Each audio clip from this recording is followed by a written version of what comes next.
Hey, my name is Rowan Smith and I want to welcome you to the Training for Trekking podcast. Now, this is the world's very first podcast which is entirely dedicated to helping you train, prepare and conquer your upcoming hike, trek or mountain adventure. So once a week, I'm going to be giving you quality and practical information on the subjects of physical preparation for trekking, dealing with altitude and nutrition on the trail, so you can know everything you need to be doing to have the best chance of a safe, enjoyable and successful adventure. So now you know what you're in for, let's get into today's episode. Alright, hello guys. Today we are talking through a dead simple fitness test that you can use to help judge your hiking fitness. And the reason why I want to talk about this today is because I know a lot of hikers, particularly in the north side of the world, they are stuck at home in the winter. They can't get out hiking, they can't get out and do, so many adventure sports, and they, might even be stuck in COVID restrictions as well.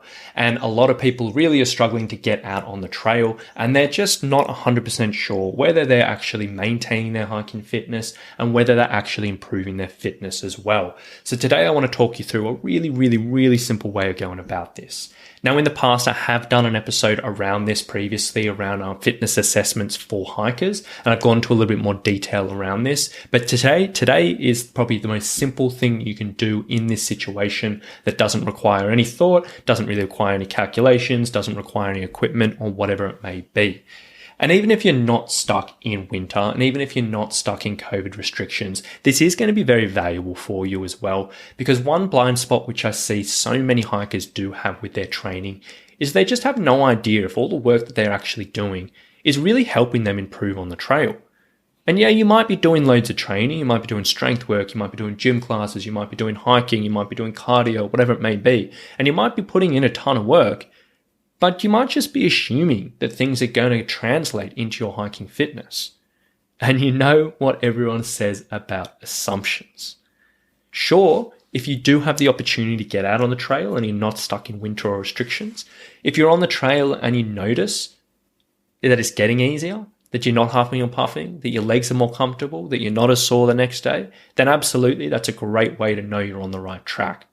But if you can't get out hiking, this is really where it applies. As I said, maybe you're in winter or COVID restrictions. Maybe, you might just have a hard time really judging if hikes are getting easier, maybe doing different hikes every week, or maybe you just, it's really really hard to sort of be objective about it. Or maybe you're just a numbers person and you really just want a bit of hard data just to say, look, month by month, this is improving and I've got these numbers to prove it. Well, in any of these particular situations, it is probably worthwhile completing some type of regular benchmark test to judge your progress, in which you test your hiking fitness, get a good judge of your training progress, and know for sure if you're improving or not. Now, as I said before, there are a lot of different hiking assessments you can do. In another episode, I've gone into a little bit more detail. And you could do things like a VO2 max test. If you have access to one of those, you might be able to do a timed elevation test, whether it's outdoors or, doing a specific amount of elevation on a stair climb or a step. It might be doing a heart rate controlled distance run where you stick to below 70% of your max heart rate and run 10 kilometers or 5 kilometers and see how long that takes you. All of these will do the job and they definitely work. But today I want to just talk you through the simplest option you can do, because I like simple, and anything that is simple in my eyes is always going to be good. And what this is really a simplified step test. And it's not going to really involve too many numbers. It's not going to involve too many, complicated calculations, planning. It doesn't really require anything like that. And it's just, really as simple as it gets. So basically how you do it is, number one, you literally just want to find something you can step up and down on, around the home or around, local area.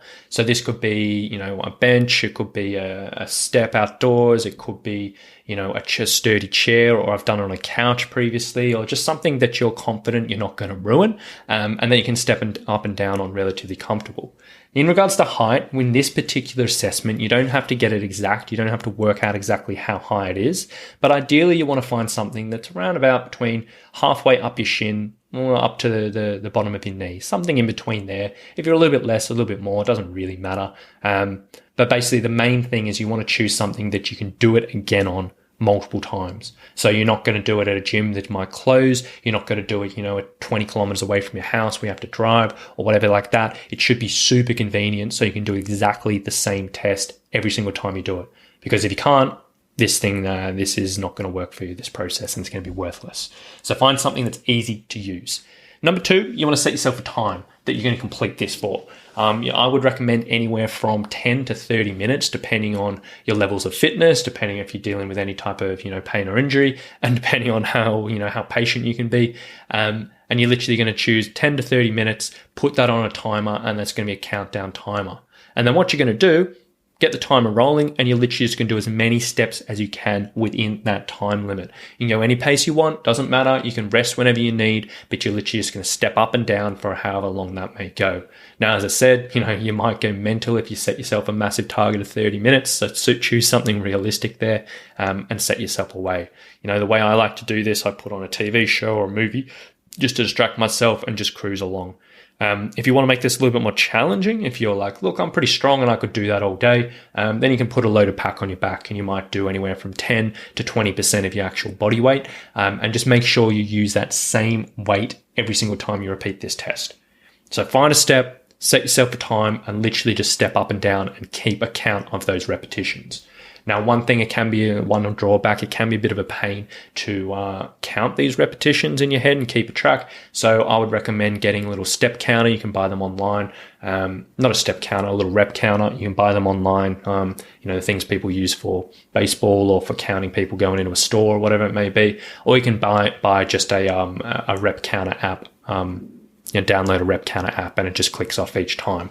And then essentially, once you've done this, the first time you record your results, and then every 4 to 6 weeks in your training, you simply repeat this assessment. And you just try to get more steps within the same time. And basically what that tells you, if you do it again in 4 weeks' time and you haven't gotten any improvements, then that says, look, maybe you need to look at something that's missing in your training. Maybe you need to change things up, or whatever it may be. Because, this is pretty relevant for hiking, the stepping up and down. It's not exact, but it's pretty relevant. And if that hasn't improved even by a couple of steps in 4 weeks, you might need to change things up. Or if you've done again 4 weeks and you've gotten a whole bunch more, you're like, sweet, perfect, I'm on the right track. Let's just keep this going. And it can be a really, really easy way just to benchmark your progress and just see what is actually going on. And in all honesty, getting this judge of what's going on, it really is priceless. It is so valuable to know, are you improving? Are you not improving? Because sometimes it can be difficult with those subjective measures where you're like, I'm feeling fit, I'm feeling strong, but you don't really know. So getting a number around this, even as simple a number as this, can be super, super valuable. So listening to this podcast today, I would challenge everyone listening, if you are interested in your training for hiking, is go out and do this. Find a step, set yourself a time, do this mark, and then set yourself a reminder in your calendar for 4 to 6 weeks time. Book it in already and do it again in 4 to 6 weeks time, and just see what happens. You may seriously be surprised at the results.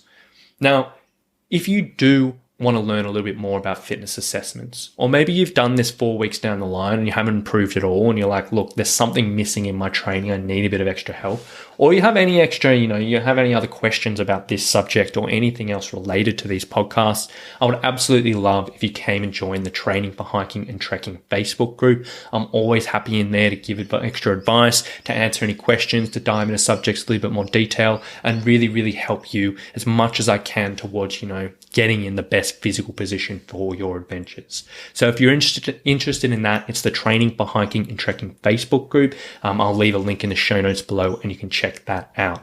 So hopefully you've enjoyed the episode today, guys. Hopefully you got a bit of insight into probably the simplest hiking fitness assessment you can possibly do. I'd highly recommend you give it a crack and see how it plays out, because it can be super, super valuable. So thanks so much for listening today, guys, and we'll talk to you soon.